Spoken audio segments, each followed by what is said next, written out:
Welcome to రుచిఫై. ఈ వీడియోలో baby corn masala ఎలా చేయాలో చూద్దాము. దీనికి గాను బేబీ కార్న్ని వేడి నీళ్ళలో వేసి 5 నిమిషాలు ఉడికించి పక్కన పెట్టుకోవాలి. ఇప్పుడు స్టవ్ పైన కడాయి పెట్టుకొని ఆయిల్ వేసుకొని జీలకర్ర, ఉల్లిపాయలు, క్యాప్సికం ముక్కలు వేసి బాగా వేయించుకోవాలి.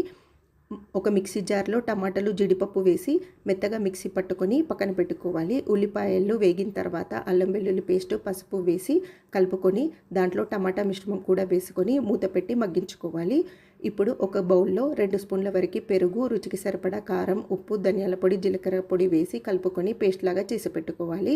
టమాటా ముక్కలు మగ్గిన తర్వాత పెరుగు మిశ్రమాన్ని వేసుకొని బాగా కలుపుకొని మూత పెట్టి 2 నిమిషాలు మగ్గించుకోవాలి. ఇప్పుడు ఆయిల్ అనేది పైకి తేలుతుంది. దాంట్లో బేబీ కార్న్ ముక్కలు, తగినంత వాటర్ వేసుకొని మూత పెట్టి మళ్ళీ కాసేపు మగ్గించుకొని చివరగా గరం మసాలా, కసూరి మేతి పొడిలాగా చేసుకొని వేసుకున్నారంటే గ్రేవీలా ఉండే బేబీ కార్న్ మసాలా రెడీ అవుతుంది. చపాతీతో సర్వ్ చేసుకుంటే చాలా బాగుంటుంది. రెసిపీ నచ్చితే లైక్ చేయండి.